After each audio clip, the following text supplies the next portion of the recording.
ନମସ୍କାର। ନମସ୍କାର ନମସ୍କାର କୋଉଠୁ କଲ୍ କରିଥିଲେ? ସାର୍ ମୁଁ ଅନୁଗୁଳରୁ କହୁଛି। ଆଚ୍ଛା ଆଚ୍ଛା କୁହନ୍ତୁ ମ୍ୟାଡ଼ାମ ଆପଣଙ୍କ ସକ୍ସେସ୍ ଷ୍ଟୋରି କୁହନ୍ତୁ କଣ କେମିତି ସକ୍ସେସ୍ ହେଲେ କଣ ନେଇଥିଲେ କଣ ୟୁଜ୍ କରିଥିଲେ କେତେ ଦିନ ଲାଗିଲା ସକ୍ସେସ୍ ହେବା ହଁ ପାଇଁ? ସାର୍ ମୁଁ ବ୍ରାଜିଲିଆନ ଷ୍ଟୋନ୍ ଆପଣଙ୍କ ଠାରୁ ଆଣିଥିଲି। ଆଚ୍ଛା ଏଇଟା 2018ରେ ଆଣିଥିଲି ଆପଣଙ୍କ ଠାରୁ। 18 ମାନେ ଏଇ 8 ଷ୍ଟୋନ୍ ବର୍ଷ ହଁ ହେଇଗଲା। ଦେଖାନ୍ତୁ ଷ୍ଟୋନ୍ ଦେଖାନ୍ତୁ। ହଁ ହଁ ସାର୍ ଏଇଟା ଗୋଟେ ପିନ୍ଧିଛି। ଆଚ୍ଛା ହଁ ଓପାଲାଇଟ୍ ହିଲିଂ ହଁ ଲକେଟ୍ ଆଜ୍ଞା ହଁ ସାର୍ ବ୍ରାଜିଲିଆନ ଷ୍ଟୋନ୍ ବି ଆଣିଥିଲି। ଆଜ୍ଞା ଆଉ ହଁ ଯୋଉ ଓପାଲାଇଟ୍ ଏ ଏଇଟା ଯୋଉ ଲକେଟ୍ ଟା କେବେ ନେଇଥିଲେ? ଏଇଟା ରିସେଣ୍ଟଲି ନେଇଥିଲେ ବୋଧେ? ନାଇଁ ନାଇଁ ଏଇଟା ହେଇଗଲାଣି ହେଇଗଲାଣି 4 ବର୍ଷ 4 ପୂର୍ବରୁ। ବର୍ଷ 2022 ରେ ହଁ ଆଜ୍ଞା ହଁ କୋଉ କଣ ସମସ୍ୟା ଥିଲା କୋଉ ସମସ୍ୟା ପାଇଁ ନେଇଥିଲେ ଆଉ କେମିତି ସକ୍ସେସ୍ ହେଲେ କୁହନ୍ତୁ? ସାର୍ ସମସ୍ୟା ଥିଲା ହଟ୍ ଆଣ୍ଡ ଫାଷ୍ଟ ଡ୍ରିଙ୍କ କରୁଥିଲେ ସେଟା ଛାଡିଦେଲେ। ଆଜ୍ଞା ଏବେ ତ ବହୁତ ଖୁସିରେ ଅଛି। ତାପରେ ଜାଗା କିଣିଲି, ଆଜ୍ଞା ଘର ବି ଷ୍ଟାର୍ଟ କରୁଛି। ଆଚ୍ଛା ଆଚ୍ଛା ଆଉ ହଁ କାର ବି କିଣିଲି। କୋଉ କାର୍ ନେଲେ? ହଁ କଣ କହିଲି ସାର୍? ମୁଁ କହିଲି କୋଉ କାର୍ କିଣିଲେ?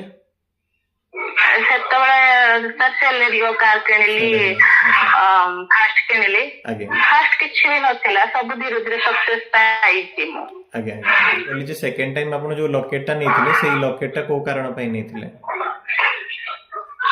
ସେତେବେଳେ ହେଲ୍ଥ ଇସ୍ୟୁ ଥିଲା, ମାନେ ପ୍ରୋବ୍ଲେମ। ସେତେବେଳେ ବେଶୀ ଦେହ ଖରାପ ରହୁଥିଲା। ଏବେ ଦେହ ସୁସ୍ଥ ଅଛି।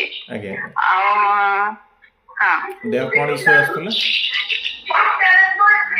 କଣ କହିଲେ? ଯୋଉ ହେଲ୍ଥ ରେ କଣ ଇସ୍ୟୁ ଆସୁଥିଲା କଣ ହେଇଥିଲା ଦେହ? ହଁ ସେତେବେଳେ ଦେହ ଟିକେ ବେଶୀ ପ୍ରୋବ୍ଲେମ ରହୁଥିଲା। ସେକେଣ୍ଡ ମୋର ପୁଣି ଏବେ ହେଇଗଲାଣି 2 ବର୍ଷ ହବ ଗୋଟେ ପୁଅଟେ ହେଇଛି। ପୁଣି ଆଗରୁ ଗୋଟେ ପୁଅ ଥିଲା।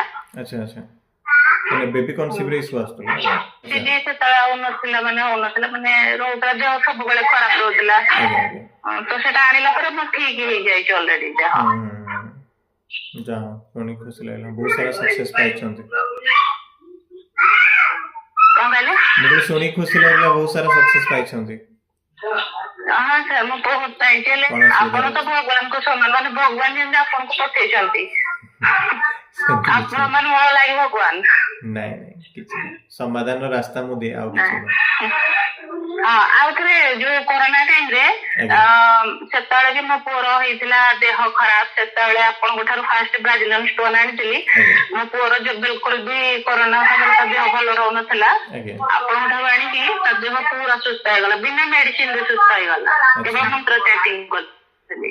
ବହୁତ ବଢିଆ ବହୁତ ବଢିଆ। ତାପରେ ଏଠି ଆମର ଏ କ୍ୱାର୍ଟର ଲାଇନରେ ସମସ୍ତଙ୍କୁ ହେଇଥିଲା କରୋନା, କେବଳ ମୋ କ୍ୱାର୍ଟର କୁ ଛାଡି ଆଉ ସମସ୍ତଙ୍କୁ କରୋନା ହେଇଥିଲା।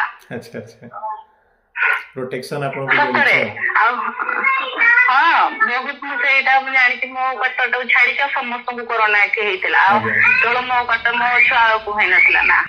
ଏବେ ସାର୍ ଲାଇଫ୍ ବହୁତ ବଢିଆ ଅଛି, ବହୁତ ଭଲସେ ଚାଲିଛି। ଘର କେତେ ଖାଲି କମ୍ପ୍ଲିଟ୍ ଏବେ ହେଲାଣି? ଜଷ୍ଟ ଟିକେ ମାନେ ଅଧା ପର୍ଯ୍ୟନ୍ତ କମ୍ପ୍ଲିଟ, ଛାତ ପଡିବ ଆଉ। କଂଗ୍ରାଚୁଲେସନ୍ସ କାର୍ ହେଲା ଘର ହେଲା। ଏମିତି ସବୁବେଳେ ଟିକେ ଆଶୀର୍ବାଦ କରନ୍ତୁ। ସବୁବେଳେ ସବୁବେଳେ ସବୁବେଳେ ହଁ ସାର୍ ଭଗବାନଙ୍କ ସବୁବେଳେ ଆଶୀର୍ବାଦ ସେମିତି ଆପଣଙ୍କ ସହିତ ବ୍ଲେସିଂ ଥାଉ। ଅଛି, ସେଇଟା ସବୁଠୁ ବଡ କଥା। ହଁ ମୋର ଆଶୀର୍ବାଦ ଥାଉ କି ହଁ ନଥାଉ ସେଇଟା ତ ଭଗବାନ ସବୁବେଳେ ଆପଣ ଅଛନ୍ତି। ମାଧ୍ୟମ କେବଳ। ହଁ ହଁ ଭଗବାନ ଅଛନ୍ତି, ସବୁ ଠିକ ହବ ଆଉ। ହଁ ଭଗବାନ ଅଛନ୍ତି ବୋଲି ଆପଣଙ୍କୁ ତ ପଠେଇଲେ ନା। ଆପଣ ଭଗବାନଙ୍କୁ ଡାକିଲେ ବୋଲି ଭଗବାନଙ୍କ ନିର୍ଦ୍ଦେଶରେ ମୋ ଥ୍ରୁରୁ ସମାଧାନ ମିଳିଲା। ସବୁ ସେ ଭଗବାନ କରୁଛନ୍ତି। ହଁ ଠିକ ଅଛି ମ୍ୟାଡାମ, ଅଲ୍ ଦ ବେଷ୍ଟ। ଆଗକୁ ଆହୁରି ସକ୍ସେସ୍ ହୁଅନ୍ତୁ, ଆହୁରି ଆଗକୁ ସଫଳତା ପାଆନ୍ତୁ। ରହିଲି ମ୍ୟାଡାମ। ଠିକ ଅଛି। Thank you, universe. Thank you, universe. Thank you.